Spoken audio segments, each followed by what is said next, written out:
El crecimiento económico y sus indicadores obedecen a un modo de pensar, de concebir la realidad, que tiene a dicho crecimiento como un Dios. Prácticamente quien no crece está muerto. Y ese crecimiento que está ligado a la idea de la modernidad, del progreso, el Dios progreso, es muchas veces nefasto y no ejemplifica o no significa lo que verdaderamente mejora una sociedad. El crecimiento económico durante mucho tiempo se midió como lo han medido los liberales. Y recientemente las escuelas que han dado en llamarse neoliberales o han sido tildadas de tales. Los indicadores macroeconómicos, esto es, aquellos que revelan el estado de cosas de una nación, no en la economía, no en el bolsillo de cada ciudadano, sino en la marcha general del país, han sido reinterpretados o empiezan a ser reinterpretados. Algunos pensadores creen que hay que decrecer y que el crecimiento es responsable del desastre, porque el crecimiento sin tasa ni freno ha llevado a la destrucción de los entornos naturales y a la destrucción de muchas vidas, de muchas culturas, de muchas formas de concebir la realidad, de tradiciones, del modo en que cada quien quiere ser y existe. Sin embargo, hasta que no existan otros indicadores, son estos, los del Producto Interno Bruto y otros, los que indican el tamaño de una economía. No la mejoría ni la distribución de este dinero, ni el que florezca la población o la sociedad, ni que tengan vidas más dignas sus pobladores. Eso es asunto de gobiernos que quieren distribuir y hacen lo necesario para distribuir la riqueza. México sí crece, y crece mucho más que en sexenios anteriores, habida cuenta de que ha atravesado por una pandemia inédita, inaudita, y que también ha atravesado por una crisis económica que es mundial. Crisis financiera y económica, ambas cosas. Incremento desmesurado de los precios, inflación que tiene correlación con la inflación mundial, con el incremento de los precios, y otros factores que han ido deteniendo la economía. Este gobierno, a pesar del decrecimiento que se siguió a la pandemia y crisis financiera mundial, a pesar de todo eso, creció, a pesar de todo eso, cumplió en el terreno macroeconómico. Por cuanto hace a la distribución, trabaja por la distribución. Y creo que ningún gobierno ha distribuido mejor los ingresos. Falta mucho, porque todavía falta que muchos paguen impuestos. Y los paguen en la medida debida. Y que además se paguen mejores salarios y se den mejores pensiones. Falta todavía mucho, pero se ha avanzado extraordinariamente en la vía correcta, en la de la distribución. Se ha generado riqueza. Forbes nos dice que AMLO confía en que la economía mexicana crezca 3.5% al final de su sexenio. El presidente prevé que su sexenio terminará con un incremento promedio del PIB de 1.3% cada año, pese a la contracción histórica de 8.8% que dejó el COVID-19 en 2020. Una contracción de 8.8% que no se había vivido prácticamente desde hace décadas, muchas décadas. Forbes también nos dice que Andrés Manuel López Obrador presentará un paquete de reformas constitucionales el 5 de febrero. Y este es el antecedente, o este es el prólogo al asunto que trataremos hoy. Las reformas que presentará el presidente incluirán pensiones, salario mínimo, sistema electoral y la reforma al Poder Judicial. Financiero mundial. La gente que cree que las finanzas son más importantes que la economía dice que el incrementar salarios constituye una causa suficiente para que se incremente la inflación. Y no es así, porque muchos economistas han demostrado exactamente lo contrario. Pues bien, será reforma constitucional y seguramente estará en el 123 constitucional el que el salario no solamente deba ser, como ya lo dice la Constitución y la ley, remunerador, es decir, suficiente para satisfacer las necesidades del trabajador y de su familia, sino también que ningún incremento salarial deba estar ligado a la inflación, sino deba ser mayor, superior a la inflación. Por otro lado, el sistema electoral ya trató de ser reformado del modo en que lo hemos venido anunciando, es decir, la reforma al Instituto Federal Electoral y hacer que nuestros procesos no le quiten, no le roben tanto dinero al Estado, no le roben tanto dinero a los mexicanos. Reducir también el número de funcionarios y hacer eficiente el funcionamiento del Instituto Nacional Electoral, aquel del que hablaban los talibanes, enemigos de este gobierno, de que era no solo el garante de la democracia, según ellos, sino el equivalente, el sinónimo de democracia. Y por otro lado, el Poder Judicial, que es y se ha constituido en traba, en obstáculo para que en verdad se haga justicia. Durante muchos años manteniendo o garantizando la impunidad a delincuentes de toda laya y luego impidiendo que las reformas, aquellas que son patrióticas, aquellas que tienden a mejorar o a solidificar la soberanía nacional y otras que se dan en interés colectivo, en interés general, sean detenidas o tachadas de inconstitucionales por razones meramente formales y, en ningún caso, de fondo. Nos quedamos con la reforma a las pensiones. Y esto es el asunto del que voy a tratar hoy principalmente. El economista nos habla de que AMLO plantea profunda reforma a las pensiones. Los jubilados recibirán lo mismo que en su último empleo. ¿Y cuál es la situación? Pues la situación es que hoy una persona que se jubila no recibe el salario del último empleo, el último salario que percibió.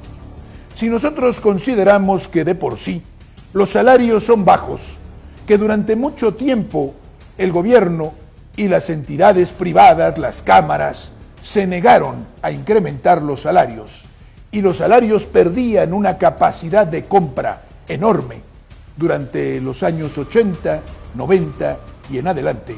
Si somos conscientes de ello, nos daremos cuenta de que la persona que se jubila con el salario de su último trabajo normalmente percibe un salario bajo. Ahora imaginemos que desde 1997 nadie se jubila, o quien empezó a trabajar después de esa fecha, se jubila con su último salario, sino con una mísera pensión que le paga una entidad privada. ¿Cómo es que todo esto fue posible? ¿Cómo es que el sistema de pensiones de México fue destruido? ¿Cómo es que cantidad de trabajadores que laboraron durante décadas y entregaron su esfuerzo a México para construirlo, hoy no puedan ganar ni lo indispensable para vivir, para comer? ¿Cómo es que a pesar de todo eso, todavía cantidad de opositores al actual gobierno y de gente inconsciente e insensible se manifestaba en contra de las ayudas que el gobierno da de forma creciente a las personas mayores, a los ancianos? ¿Cómo es así? Bueno, esto tiene una historia. La historia empieza con el autor de todo este desastre, que es Ernesto Zedillo. Ernesto Zedillo Ponce de León, cuya fotografía aparece aquí, para que quienes no lo conocieron o no tenían la edad suficiente como gobernaba, lo conozcan y sepan quién es el autor de sus desgracias y aquel que abocó, sobre todo a los jóvenes que empiezan a trabajar, al desastre no solamente de salarios bajísimos, sino de percibir una pensión miserable. Ernesto Zedillo, montado en la ola neoliberal, en la ola del liberalismo que se expresaba desde Margaret Thatcher en la destrucción del Estado y de toda la protección social y de todo aquello que utilizaba el Estado en infraestructura o en recursos para favorecer al pueblo y sobre todo a los más pobres, decidió que al Estado le costaban muy caras las pensiones, que eran un lastre y que ellos, que son genios, veían al futuro y hacían prospectiva y se daban cuenta, después de sesudos cálculos actuariales, de que el dinero no alcanzaría para pensionar a todos aquellos que se negaban a morir. Porque para estos gobiernos y para esos sistemas y esos modos de pensamiento, el problema es que la gente vive demasiado. El problema también es que nacen muchos. El problema es que hay muchos pobres. Y solucionar el problema es acabar con los pobres.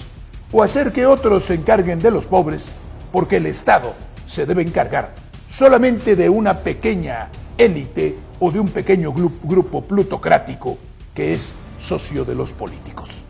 Utilizar el dinero público y aquello que es de todos para favorecer a unos cuantos, pero sobre todo, no darle nunca lo público al público. No utilizar los recursos públicos para el pueblo. Esa es la norma de estos individuos. Ernesto Zedillo en 1997 hizo una reforma a las pensiones. Reformó las leyes y decidió que los organismos que se dedicaban a la seguridad social lo hicieran como el Seguro Social solamente respecto de los servicios médicos. Servicios médicos que los gobiernos que le siguieron fueron concesionando, fueron subrogando, que así se dice, a particulares, de modo que el Instituto Mexicano del Seguro Social se convirtiera en la práctica en una entidad privada. Se quejaba la gente de los pésimos servicios o de los nulos servicios, pues allí estaban los particulares dando malos servicios, porque su misión no es la de servir, sino la de servirse y conseguir ganancias. A fin de cuentas, lo suyo es lucrar y no está mal. Lo malo es que quieren lucrar en exceso. Lo malo es que quieren lucrar sin medida y sin respeto al derecho y a los demás. Y lo peor es que el gobierno les da entrada en lugares donde debe regir el pensamiento y la convicción de que lo importante es el servicio, no la utilidad, no el beneficio y no el lucro. Por eso existe el Estado y las instituciones públicas, para eso. Pero después Calderón se encargaría también de reformar al ISSSTE, que es, a fin de cuentas, la institución de seguridad social para los trabajadores del Estado. Primero les tocó a los particulares, a los trabajadores del sector privado. Y el diario El País decía, ya hacía un tiempo, en 1996, esta noticia que saco de la hemeroteca, el 18 de abril de 1996, el diario El País decía, México apuesta por privatizar las pensiones. ¿Y cuál era el argumento de Ernesto Zedillo? Animar la economía. Vaya que los neoliberales animaban mucho la economía, la suya y la de sus compadres. Los mexicanos no ahorran. Desde que el 20 de diciembre de 1994 se le desplomara la economía encima, el presidente Ernesto Zedillo señaló al escuálido ahorro interno, uno de los más bajos de Latinoamérica y que se sitúa alrededor del 14% del Producto Interior Bruto PIB, como el gran culpable del descalabro. Falta de ahorro. ¿Cómo va a ahorrar quien solamente gana lo necesario para subsistir? Es un absurdo. Le exigen todavía al pueblo mexicano que ahorre cuando gana solamente para sobrevivir. Una vez identificado el enemigo, el Ejecutivo mexicano concentra ahora todos sus esfuerzos en un nuevo programa de privatización de los fondos de pensiones. Esto lo decía en 96, en 97 consumó el desastre. Y estos son los dos regímenes que están vigentes en México para todos aquellos que tengan duda o que no sepan exactamente qué les toca, dónde les toca y de qué modo la reforma de 1997 afectó a los pensionados. El régimen de 1973 aplica para todas aquellas personas que comenzaron a cotizar antes del 1 de julio de 1997, fecha en que entró en vigor la reforma sedillista sobre las pensiones. Antes del 1 de julio de 1997, el régimen es el de la percepción de la pensión pública más las AFORES. En el régimen de 1997, es decir, aquellas personas que empezaron a trabajar con posterioridad a esta fecha, el 1 de julio de 97, rige que el sistema de 1997 que les priva de las pensiones públicas y les somete únicamente a lo que las administradoras de fondos de pensiones, conocidas como AFORE, les quieran dar. Y digo les quieran dar porque no hay norma ni quien regule las tropelías de estos. Porque si bien existe un organismo que se llama CONSAR, más de lo mismo respecto de todos los organismos parásitos del gobierno, que no son de él, que viven autónomos a él, que son subsidiados y financiados por él, y que estando afuera o estando adentro, no cumplen con sus obligaciones y permiten los abusos a los trabajadores. Aclarado este punto, los trabajadores del régimen de 1973 tienen el derecho de recibir una pensión por parte del IMSS, además de tener una cuenta en una administración de fondos para el retiro. Por su parte, los trabajadores bajo el régimen de 1997 solo tienen acceso a la cuenta de AFORE, como ya lo dije. Y el país, nuevamente, en esta noticia, 25 años de AFORES. Esto, después de 1997, contarán ustedes 25 años. Y este era el resultado. Bajas pensiones, retiros y poco ahorro de los trabajadores. El sistema de ahorro para el retiro pasó de un esquema de pensión definida a uno de cuentas individuales dependientes del trabajador. Se privatizaron las pensiones. El gran ahorro de las pensiones, jugosísimo, que verán ahora quien lo desea, quien se muere por tener eso. Aquí en México todos, porque al banco y a los administradores de estas pensiones les han tocado jugosísimas comisiones y administrar enormes cantidades.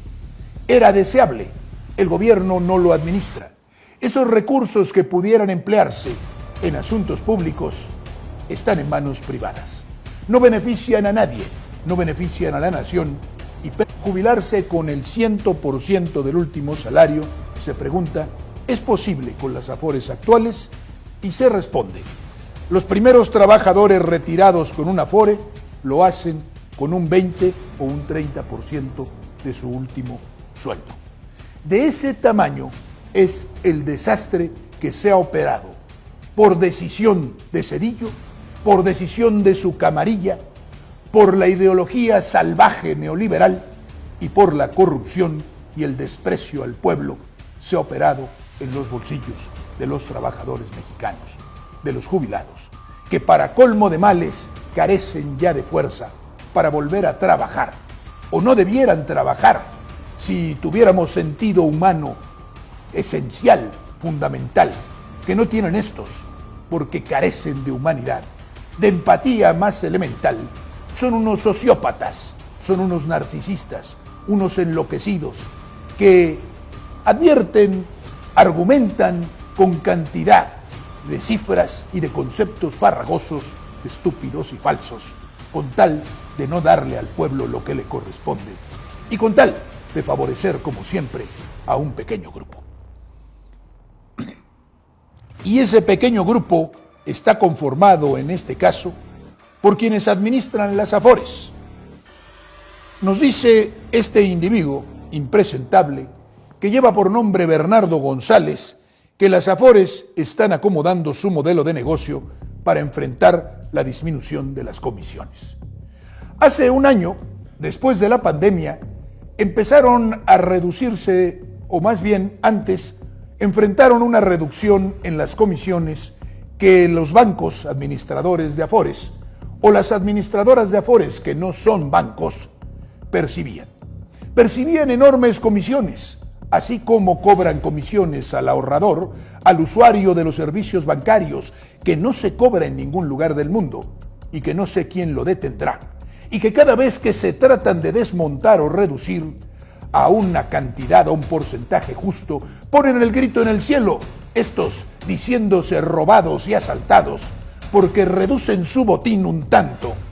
Pues ahora Bernardo González, que es presidente de la asociación de ese sector, dice que, ni modo, no solamente el mercado, el sacrosanto mercado, la mano invisible de la de Adam Smith, aquella en la que ellos creen y confían, les ha perjudicado reduciendo comisiones, sino que por fin la CONSAR hizo una reducción en esta voracidad o a esta voracidad y redujo un poco las comisiones. Bernardo González está preocupado, sus agremiados también, y dicen que ahora van a tener que acomodar, así lo dicen, acomodar su modelo de negocio. Vaya usted a saber qué demonios es eso de acomodar un modelo de negocio. Aunque yo intuyo que acomodar el modelo en el negocio es hacer algo para seguir ganando lo mismo y seguir haciendo perder a los ahorradores, a los trabajadores mexicanos, como siempre. El aumento de aportaciones para las jubilaciones por los empleadores compensará las pérdidas. Ya se frota las manos, porque entre mejor le va al país y más trabajadores hay y más ahorros hay, más dinero va a pasar a manos de ellos para que, entre comillas, lo administren. Es decir, lo utilicen, lo presten y saquen jugosos rendimientos a este dinero. En ese asunto tan críptico, tan raro y hasta esotérico, de que el dinero genera dinero. Asunto que deberemos replantearnos una y otra vez y que deberá estudiarse a fondo. Porque lo que genera es una clase parasitaria que sin trabajar exprime el dinero de otros y le saca grandes frutos. Expansión por eso nos dice que el tope a las comisiones de las Afores impactará tu ahorro para el retiro, porque Bernardo González no está dispuesto ni sus agremiados a reducir en nada lo que ganan, pero ya se les va ocurriendo poner a gritar, a escribir, a platicar a todos sus paniaguados, a todos estos sinvergüenzas que utilizan los medios de comunicación para decir mentiras, para defender a aquellos que tienen privilegios y para atacar a los que carecen o han carecido de derechos hasta que llegó este presidente a defenderlos. El tope a las comisiones de las Afores impactará tu ahorro para el retiro. Esta tontería, este casi oxímoron, esta trampa que no tiene nada de lógico. Porque si yo gano menos en comisiones, tú ganas menos con tus ahorros. ¿Qué tiene que ver una cosa con la otra? Si a fin de cuentas el dinero que está depositado genera un rendimiento creciente por los grandes intereses que cobran, prestando tu dinero a distintas personas y aún el que no existe. Eso debería generar al trabajador una parte creciente de esta cantidad de intereses que se cobran. Pues no, les pagan poco por intereses. Y tu cuenta individual crece muy poco y muchas veces disminuye. Pero los bancos, por otro lado, cobran comisiones que dicen que cobran por administrar ese dinero. Además de que le ganan en intereses, le ganan quitándote dinero a ti por comisiones. Por eso dicen que aunque ellos van a ganar mucho más, tú vas a ganar menos. ¿Se entiende, no? Está lógico, es lógico y está claro. El hecho de que las comisiones tengan un límite parece, en principio, una buena noticia para los trabajadores. El problema es que esta disminución puede afectar su ahorro.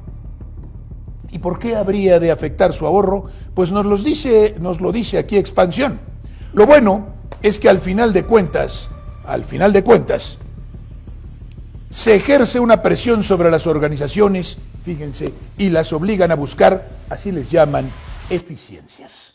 Eficiencias significa hacerte ganar menos a ti, para ser eficientes. Como los patrones cuando quieren ser eficientes y dicen, ¿cómo ser eficiente? Ah, ya sé, disminuyendo los salarios de los trabajadores. No produciendo más, mejor, sustituyendo algunas máquinas, no. Reduciendo los salarios de los trabajadores. Pues así, cuando los administradores de Afores deciden ser eficientes, entre comillas, lo son disminuyendo lo que ganan los ahorradores. Siempre se puede mejorar, claro, siempre se le puede pagar menos a los trabajadores. Y otra palabreja neoliberal o de esta jerga neoempresarial, corporativa, gerencial, de estas que han venido a complicar y a estupidizar a la gente y han dado paso al otro lenguaje, el neolenguaje orwelliano ese que hablan los tontos. El negocio, cuando tienes menores ingresos, si son planeados es más fácil, si son abruptos son complejos, consideró, cómo no, el experto en pensiones y retiro, Moisés Pérez Peñalosa. Moisés Pérez Peñalosa es de aquella casta que se llama de expertos. El liberalismo moderno trajo como o dio a luz a esta casta, a este grupejo, a este grupito de individuos que se llaman expertos y que hablan de todo. Moisés es experto en retiro. Le voy a pedir que se retire. Sin embargo, tener mejores y menores ingresos por este concepto limita la capacidad de las Afores de invertir en tecnología, seguridad, gestión de patrimonio, analistas de mercado y traders. Así, en todo eso deben invertir los pobres bancos, las pobres administradoras de Afores. ¿Cómo le van a hacer si les reducen las comisiones con las que pagaban esto? No importa que ganen enormes fortunas prestando tu dinero en intereses enormes. ¿Por qué? Porque si tú tienes una tarjeta de crédito, eres a la vez ahorrador con ellos de tu Afore y tienes tu tarjeta de crédito, te quiero preguntar, y si tienes curiosidad, que revises cuánto te dan por tener tu ahorro y cuánto te cobran si te atrasas en tu tarjeta, o cuánto te cobran por la hipoteca de tu casa, o cuánto te cobran por un préstamo. ¿Verdad que son cantidades enormemente superiores a las que te dan por el ahorro? Pues además, en ambos casos, te cobran comisiones. Se les reducen un poco. Están muy preocupados y te lo dice Moisés. Sin embargo, tener menores ingresos, ya les dije, no van a poder gastar en lo que tienen que gastar. Por ejemplo, los trabajadores mexicanos han pedido a quienes administran sus ahorros que contraten una cosa que se llama trader. Nadie sabe qué es eso, pero te lo cobran, seguro que te lo cobran. Y además tienen que tener analistas de mercado, no sé para qué, si a fin de cuentas te pagan poco y ellos invierten en lo que les deja mucho, que es prestar a intereses elevadísimos. Las Afores, sin embargo, tener menores ingresos, etcétera, las Afores podrían reducir su gasto en lo que es importante, como en tecnología, en servicios, en capital humano, así le llaman también, los seres humanos ya también somos capital, en tener mejor gente para el proceso de inversión, otra esotérica palabra que encierra un sentido que no podemos desentrañar los seres humanos comunes y corrientes, normales, los que hablamos castellano. Tener mejor gente para el proceso de inversión, consideró Carlos Ramírez. Este es otro experto, pero además es el enemigo en casa, extitular de la CONSAR, como un extitular de la CONSAR, es decir, que estuvo en el organismo que se supone defiende a los usuarios de los servicios financieros, o en este caso a los ahorradores, porque la Conducef es otra cosa, a los ahorradores de Afores, y que tiene que poner orden en el mercado, o tiene que poner orden en este asunto de administración. El señor, como pueden ustedes ver, declara a favor de las propias administradores, o de las propias administradoras de los ahorros de los trabajadores. No creo que antes haya sido distinta su forma de pensar cuando era titular de la CONSAR. La iglesia en manos de Lutero, decían antes.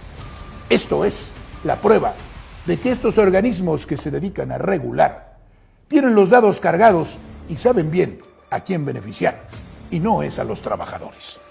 El exfuncionario añadió que es posible que las Afores, con menos personal, decidan, es posible, hacer inversiones más conservadoras, así son, muy conservadores, con cero costo, es decir, a conservar el dinero y las ganancias que han percibido. Como los CETES, en lugar de buscar inversiones más atractivas, redituables y con mayor retorno en el largo plazo. Esto provocará un efecto negativo en el largo plazo. ¿Y a quién va a perjudicar? Ya sabemos, a ellos no, a los trabajadores. ¿Se dan cuenta? Y entonces, como tienes que contratar menos gente porque te dan menos comisiones, entonces ya no hay traders ni expertos en el mercado y entonces van a invertir en cosas regular zonas allí como los CETES y no en esos instrumentos piratescos en los que se gana el 50, el 80 o más.